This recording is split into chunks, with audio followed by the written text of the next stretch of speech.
It's barely 100 pages and looks just like any other normal book. But wait, what's that on the front cover? Some kind of a Jewish symbol? At the top it reads the protocols, and just little below, the words "Every patriotic American must read these protocols." The full name of the book is The Protocols of Elder of Zion, and it's actually well known, but probably you've never heard of it. However, still somehow it managed to be mentioned alongside the Bible and the Quran, two of the most famous books in history. It is one of the most dangerous texts ever written. Even the famous Henry Ford, the man behind the Ford Motor Company, gave this book as a gift to anyone who bought one of his cars in the early 20s. The Führer Nazi Germany used it too, and even forced it to be taught in German schools. So what's really inside this book? What is it about? The protocols are around 130 pages long, and yes, we made sure to read all of them so you don't have to. Trust us, that was more than enough mental damage already. The name says it all. Protocols means plans, elders means leaders, and Zion refers to Jerusalem. Simply put, it claims to show how the Jews want to take over the world. According to the story, sometime in the late 19th century, a group of powerful Jewish leaders came together around the table to plan everything. How they will control money and banks, take over governments, influence politicians, run the media, and trick and manipulate the entire world. Of course, none of this ever happened. There wasn't any such secret meeting, and the whole thing was a lie. The book was completely exposed in 1921 when the Times revealed it was a total forgery. It's actually a copy-paste job from a French satire about Napoleon III, which had nothing to do with Jews at all. The satire was called Dialogue in Hell between Machiavelli and Montesquieu, and it was meant to criticize Napoleon's dictatorship, how he controls the press, spies on people, silence critics, fake democracy while keeping all the real power. Sounds familiar?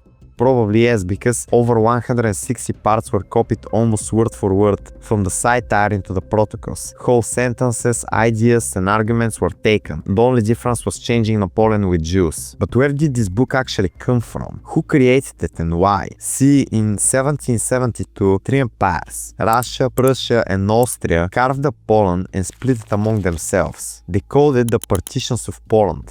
At the time, Poland had the largest Jewish population in the world. When Russia took its piece, it suddenly inherited millions of Jews. And Russia didn't want them. Jews were seen as outsiders. Even Jews who converted to Christianity weren't trusted. Years later, protests began against the government. People were poor, angry, and tired of having no voice. Instead of fixing the problems, the government looked for someone else to blame. Since many Jews already lived in the empire and were widely disliked, the leaders chose to direct public anger toward them instead. And that's how it was created, in 1903. The author of the book is unknown, but it was likely written by someone connected to the Russian secret police. Within a few years, the protocol spread across Russia, Europe, then the whole world. And it wasn't just conspiracy theories. Presidents, kings, and world leaders endorsed it. Henry Ford distributed over 500,000 copies across America between 1920 and 1927. His version made its way to Germany and influenced the rising Nazi party. Hitler praised Ford in Mein Kampf and even kept his portrait in his office. In fact, when Hitler came to power, he had already heard about the book, and there is evidence it inspired him deeply. What's even worse is that he knew it was a forgery but used it anyway. He even mentioned the protocols in his own book, Mein Kampf. It wasn't just studied in German schools, but it was also given to soldiers and even turned into Nazi films. Some of these films, like The Eternal Jew, Jesus, and The Rothschilds, all of them were massive antisemitic propaganda. Its influence didn't stop there. President Nasser of Egypt recommended it. King Faisal of Saudi Arabia gave copies to foreign visitors, and Syrian state television broadcast shows based on it. In 1988, the Hamas Charter, a document explaining Hamas' political, religious, and military goals, explicitly referenced the protocols. Iran also has been publishing it since the 80s, and its president Ahmadinejad claimed Jews planned World War I and World War II. I mean, really, the Jews? Jewish people were one of the groups most affected by both world wars, so according to that logic, they must plan their own destruction. The KK clan also took inspiration from the book and handed out copies. Since the beginning of this book in 1903, around 600 violent programs against the Jews have swept only in Russia. Up to 2,000 Jews were killed. The Odessa program in 1905 alone killed over 400 Jews. The Black Hundreds, which were extreme nationalist groups during the Russian Empire, distributed the protocols to justify the attacks, claiming think it was evidence of Jewish plans to destroy Russia. During the Russian Civil War from 1918 to 1922, soldiers in the White Army carried copies of the protocols with them. They used it to justify massacring Jews, claiming they were behind the Bolshevik Revolution. Between 50,000 and 250,000 more Jews were killed then. The book basically gave a smart-sounding excuse for racism. Weird as it sounds, that tiny book was so manipulative that it made people believe Jews were monsters, not even human. Hitler himself saw them this way, and just like that, it played a huge role in the deaths of over 6 million more Jews during the Holocaust. Today this book still causes harm, even without people reading it. Most people have never read the protocols, but many know the claim that Jews secretly control the world.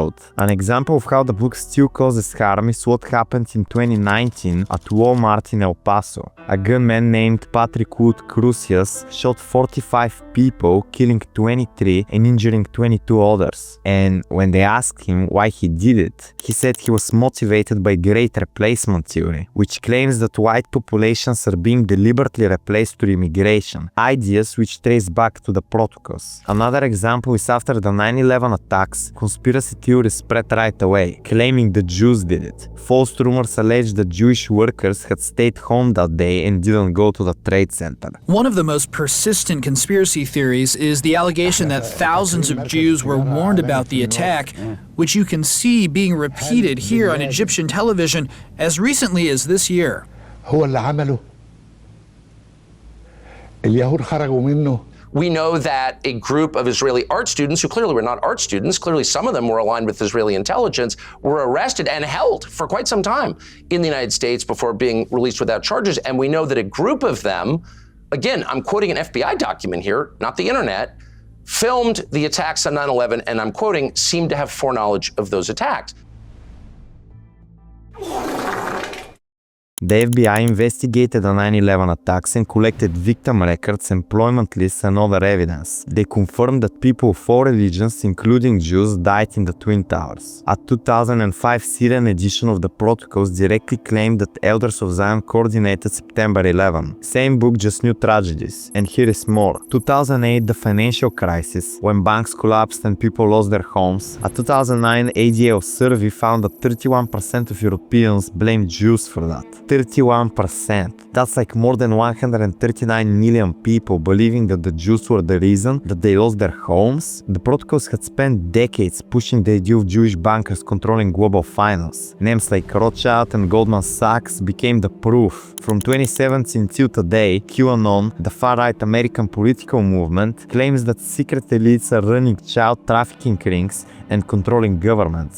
The human rights activist Gregory Stanton called it a rebranded version of the protocols. Jewish billionaires like Soros and the Rothschilds are just the new elders and villains. The structure is identical to the protocols, just updated for the internet age. During COVID-19 in 2020, Jews are blamed for creating the virus, profiting from vaccines, and using lockdowns for control. The protocols told people to blame Jews for disease and just for everything bad that happens to them. Another example is the Russia-Ukraine war. President Zelensky is called a puppet of Jewish oligarchs. Both Russian and Ukrainian conspiracy theorists used protocol-style thinking to claim Jewish elites controlled both sides. Every crisis, economic collapse, terrorist attack, pandemic, war, blame the Jews. However, even after it was exposed as a total forgery and completely debunked, why do many people still continue to believe in it? Why this book still matters and it keeps causing harm, influencing people's views and actions both directly and indirectly? See, the Protocols of Elder of Zion was written in a simple and convincing way. And the thing is, some people prefer a good-looking lie over an ugly truth. Something easy to believe instead of something hard to understand. Our brains don't like chaos. When bad things like economic crashes happen, you want to know why. And when someone tells you it's complicated, that doesn't really help. It feels like a non-answer. A good example to understand this today is the flat earth theory. Around 80 to 160 million people today still believe it, because to their own eyes the world looks flat. They want to think think NASA is lying to them, even with thousands of photos and videos showing Earth as round. It's just easier to imagine a giant cover-up than to think about all the science behind why that's wrong, or even ask why would anyone highlight it in the first place. The only difference is that while flat earth believers are mostly harmless, those who believed in the book were dangerous, because their belief led to real hate and real people died because of it. So, can you buy it today? Unfortunately, yes. You can still find copies on shady websites or even on eBay where people sell it. You can also read it on different sites online or even see the original through the FBI archives. It's really shocking how easy it's still to find it today. The book was never really about Jews. It's about us, about how our minds work. How easy it is to fool people when you hand them a simple story, point at the villain, and tell them it's okay to hate.